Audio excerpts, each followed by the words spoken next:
Pessimism to me is a luxury. When you're still hustling and you really believe in the hustle, then optimism is the only thing that you should have.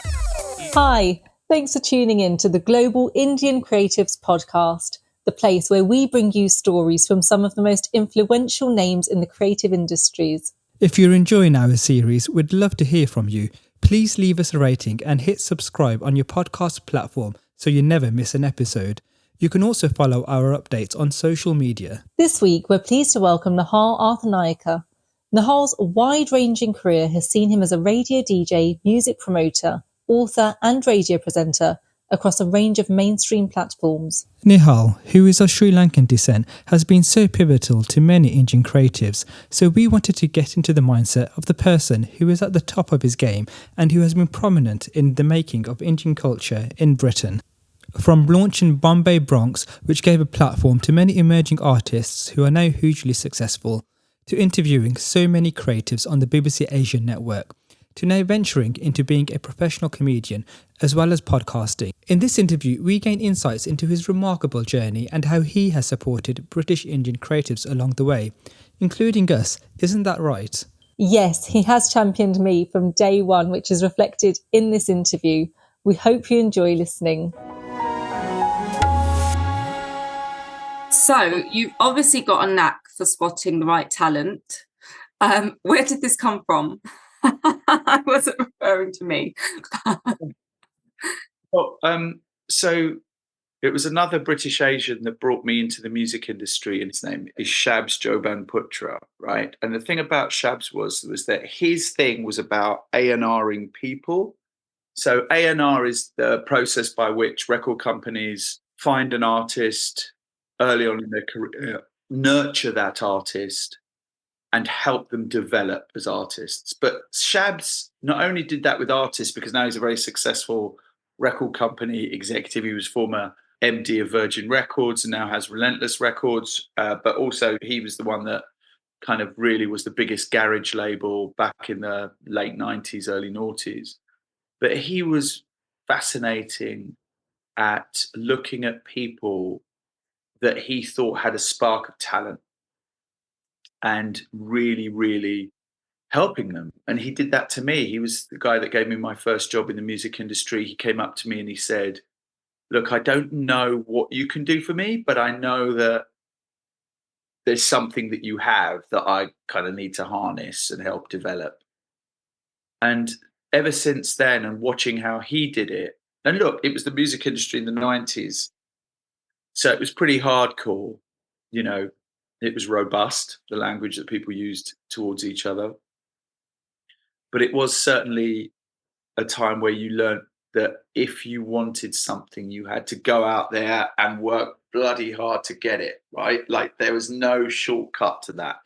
And he was the powering force before that. And he led very much from the front, you know. He was relentless, and that's why his record label is called Relentless today. So I've kind of learnt that. So everyone from Hussain Manawa, the poet, to Martin Too Smooth, who's Ramesh Ranganathan's tour DJ. I mean, there's lots and lots of people that throughout the time I've stopped and chatted to because they've asked me, they've said hello. I've always, I think, been there if people want advice, because when I got into the media, I don't really think I received anything like that. So it was important for me to say, well, if someone wants advice, I should be accessible. I mean, there's lots of examples of this, meeting you, Anila, was a prime example of meeting someone who you knew had their eyes on a prize and they weren't going to stop until they got that. And look, you're way younger than me, but even you coming into the industry and achieving what you did was still relatively really difficult for an Asian woman. There weren't a lot of Asian women that you could look around and see. And that was relatively recently compared to, I got into Radio 1 in 2002. I entered into the music industry in the late 90s and found myself in Los Angeles with Mos Def, or New York side of stage watching Sir Elton John perform at Madison Square Gardens. And back then, there were just so few Asians that were in any of those roles or in any of those rooms. And part of the reason that Shabs kind of singled me out was quite often he and I were the only Asians in music industry rooms, at after show parties, at album launch gigs. And I was running around town trying to be in all those places, trying to be in those hot spots, in those hot clubs, in those after show places where record company parties were. And I have to name check my best friend, Andy Holland, in this, because Andy Holland booked me when I was in a band to be on a TV show on ITV and said to me, we're going to be best mates forever. And we were both in our early 20s then, and we're still super close now. We speak almost every day. And he was the one that kind of said, right, I'm going to this party, because he was a TV booker. So he had a lot of power. Record companies were all over him. And every invite he got, I was his plus one. So I ended up at all these like parties. Like, I knew everyone, the producers of all the big TV shows at MTV, BBC, ITV, Channel 4, through him, and that's how I got into PR. That's incredible. And a couple of things that stand out there in particular, you said, people have to work hard. What's to you, Nihal, stands out, having interviewed so many creatives, but particular sort of British Indian creatives, of those who have gone on to achieve long-term success? What do you think is a thing or things that stand out to you the most? Well, I think one of the things we all have is an immigrant mentality. Even though we're British and we were born here, we have that from our parents. And I think part of that is the age-old line, you have to work twice as hard to get where you want to get to. Also, I guess there's a fear that we'll be discriminated against, so we have to prove ourselves. There is, I think, sadly, an element where we have to wear masks in different scenarios. And I hope that the young generation, specifically Gen Z, resent that and won't do it. They'll be much more authentically them than sometimes perhaps I was, in order to get to where I needed to get to. So what links the Asian creatives, whether it's Indu Rubasingham, who is, of course, now going to be running the National Theatre. It's extraordinary that a British Asian is going to be running the National Theatre, or whether it's Ramesh Ranganathan, who's a pal of mine I'm going to go and see on Saturday night, or whether it's Jay Sean, who went and got a #1 record in America. It's all relentless, it's all getting out there, working hard. But again, going back to Gen Z, there has to be perhaps more of a balance between the amount of time that you work. And I think there's a number of people that get to the end of their lives and ask themselves the question, did I work too hard? Did I spend too much of my time? And that's a really difficult thing to say to Asians, right? Did I work too hard? Right? It's like, no, you've just got to keep at it. You've got to keep going. And I guess you have to ask yourself, the question is, if you're in your early 20s now, will you get the same results? Can you get the same results from having a much better work-life balance? And I think you probably can, because the culture of work is changing. There are certainly absolutes about hard work, but that hard work has to be done within the parameters of also having a life, finding love, becoming a parent, enjoying long walks, doing sport, because that all helps. Whereas in the 90s, we were just out all the time. The lifestyle that I had in my 20s wouldn't support a marriage in my 30s and 40s, and being a father in my 40s and now into my 50s. It just wouldn't. I mean, but saying that, tomorrow I'm traveling from Manchester to film the game show, The Wheel, on BBC, Michael McIntyre's game show. So I'm going to be one of the celebrity guests on that.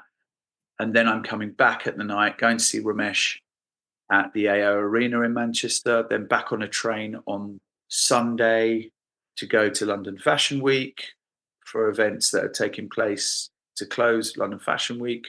And then I'm doing my radio show on Monday from London. I've got a breakfast meeting at 9 a.m. with a former creative director of an ad agency. Just the other week, I was in Dublin. I flew to Dublin on Monday night. I was there for 2 days doing Google. I flew from Dublin to London, got off the plane, went straight to the launch party of the podcast show, was in London all day Thursday, hosting events for the podcast show, came back late Thursday night. So, we're still out here, right? Like, we're still that kind of machine that means that you want to deliver. And that's going to get even more, I think, now that I'm leaving daytimes, leaving live radio and really going into the world of podcasting. I think that's going to be even more relentless. But finding that balance is always the one. It's always trying to. But the thing that links all the Asian creatives that I know is that they don't stop. They don't stop. It's constant. But remember this: if you're an Asian creative, you are doing something you love. Mm. And they always say that, don't they? That if you do a job you love, you never really go to work. Has there been a standout creative to you? Because you obviously have interviewed so many, and the Asian Network was really that platform where you were getting so many different voices on all the time. Was there a standout Indian creative where you thought that person's the one, they've got it? That's an interesting question. Because, as you say, I've interviewed just hundreds and hundreds and hundreds of people. Interviewing A.R. Rahman, who I have a number of times, is quite extraordinary because of what he's achieved and his purity of vision and his creativity. But it's interesting because you're kind of asking yourself the question, Asian creative, but also Asian entrepreneur in the same way. And I don't know if you can separate the two. I don't know with AR whether it's always been about just the music and the financial part of it has followed from that. It's just about his genius and that someone else has harnessed that and made that into a multi-million-dollar business or not. Specifically Indian, I mean, look, if I was to broaden it out to Asian, but specifically Indian, A.R. Rahman would be there. I mean, look, I've interviewed Shah Rukh Khan. He's a fascinating guy to be around just simply because he really sees you. You really feel seen by him in an interview, right? Like you feel as though he's looking at you, he's interested, he knows. He's got very much, I think, what I've heard from people, what Tom Cruise has. I mean, I haven't interviewed Tom Cruise, but that kind of really makes you feel valued in that moment that you're with him. Like he's very generous of spirit, very funny.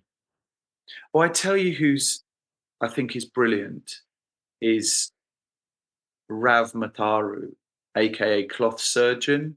And Cloth Surgeon is the first bespoke streetwear designer on Savile Row, a British Asian. And he makes clothes for Dave and, tracksuit Dave was wearing when he's performing at the Brits, or J. Cole, he's made clothes for Nas. Like, it's extraordinary what Rav Mataru has done as Cloth Surgeon. Because I've, again, been, early on in his career. I bought some of his pieces way years ago before he was on Savile Row. And to see him there making bespoke streetwear is extraordinary, because that's the heart of the fashion establishment, right? Yeah, Menswear, yeah. certainly on Savile Row. What's really interesting is your sort of profound sense of proudness for so many people, genuine encouragement, having been part of their journey, but also still championing them. I think that's really important because you've helped so many indie creators. Why have you been so invested in culture and creativity? Who else, right? Like, you don't close the door behind you. What I like to see is those who deserve it.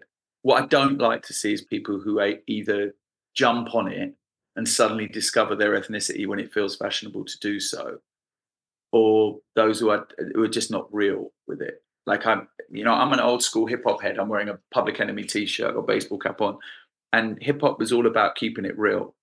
And I'm just about realness, whether it's gigs. The rapper who I went to early shows of his when he was banned from doing shows. Like I would be invited to secret shows that he had to do like years ago. Someone like Giggs, who has been incredible in what he has achieved. He's just toured America, and there was a point at which he wasn't even allowed to do shows. So that's incredible. Yeah, I again, Martin Too Smooth, Indu Rubasingam, Rav Mataru, all of these people, they're just super kind of generous with their creativity, and they've worked so hard, and I'm proud of them, right? Like I'm proud that we as ethnic minorities have made such a, I mean, look at Anila on mainstream television, right? Look, my thing is always don't be a big fish in a little pond. Go swim with the sharks in the ocean, right? That's my thing. And I think, proved that we can swim with the sharks, right? But we can also speak up when you get into a position like I did, where I publicly lambasted really the BBC for the lack of diversity in my workplace and show how it was affecting me. And I got like the most unbelievable kicking from the right wing press and on social media, so much hate, so much hate. But here I am, still standing, still working, still out there. And now I'm at the age where I definitely have to say that I have to prove that I stand for something, however painful that might be for the ears of people who don't want change. They want everything to stay the same because the status quo and the privilege works for them. But I'm not about that. I'm like, no, we all need equality of opportunity. Not equality of outcome, but equality of opportunity. That's what we need. And if I can be a little part of that by helping some people, then that's good for me. Where do you see the future for Indian creativity? I mean, look, I just got back from 2 days in Google, and the amount of Indian creatives working in the AI space in Google is extraordinary. I mean, it's off the scale. And Indian creativity is at the vanguard of the technology that will shape our future. There's no question that without Indians, specifically Indians coming out of the IIT schools in India, but also British Asians, American, Indians, Canadians, it's just only going to keep going and going and going, right?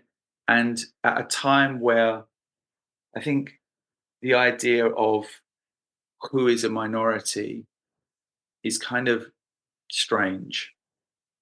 And I'm so happy that we're seeing so many Black stories, but it still shows who the gatekeepers are, because we're seeing not as many South Asian stories being told. And this is not to compete with Black stories, which are very, very important, and we need more of those as well. But South Asians are going to have to tell their own stories on their own platforms. And that's fine, because now the kind of big gatekeepers aren't as powerful as they were before. When you look at Jay Shetty or Rangan Chatterjee, they've just created their own platforms. Or Brown Girls Do It Too podcast, right? The future is extraordinarily more democratic than it's ever been. And Indian creatives, I think, are at the vanguard of the technology that will enable another set of Asian creatives and Indian creatives to really use that technology to benefit their careers. So I'm always optimistic, right? Like I've said this many times before, pessimism to me is a luxury. You can be pessimistic when you've already made it and you can go, oh God, it's so depressing. Oh, everything's so bad. But when you're still hustling and you really believe in the hustle, then optimism is the only thing that you should have, right? So I'm hopeful, I'm optimistic, and the future for Indian creatives, I think, is brilliant. I mean, look, I was just watching Young Singh DJ in Melbourne for the Boiler Room, to a room full of white Australians. And he's a Sardar, right? Like he's covering his hair, he's got his beard, and he's DJing to a room full of Australians, and he's mixing in Punjabi over drum and bass. And, incredible that these things are happening all over the world. A British Indian creative like Young Singh, or Jay Shetty in America, who's, really the biggest people in Hollywood, Jennifer Lopez and all that are all friends of his. It's unbelievable, and we have to use those kinds of people to go, right, this is what's possible, in the same way that maybe I did when I joined Radio 1 22 years ago, or when I joined 5 Live 8 years ago. Thank you to Nihal Arthanayake for sharing his story with us. We are so grateful for his time and to hear how he has been a pillar for so many emerging creatives. A special thank you to the Queen Elizabeth II Commonwealth Trust for championing our aim of inspiring the next generation of creatives. Our next guest is the multi-award winning composer, producer and musician Nitin Sawhney CBE. He's collaborated with legends like Sir Paul McCartney and Norah Jones, with a career spanning film scores, albums and live performances. Join us in a fortnight to discover how he transforms melody into a language that bridges cultures and generations. And if you're enjoying listening to our podcast, hit subscribe so you don't miss the next episode.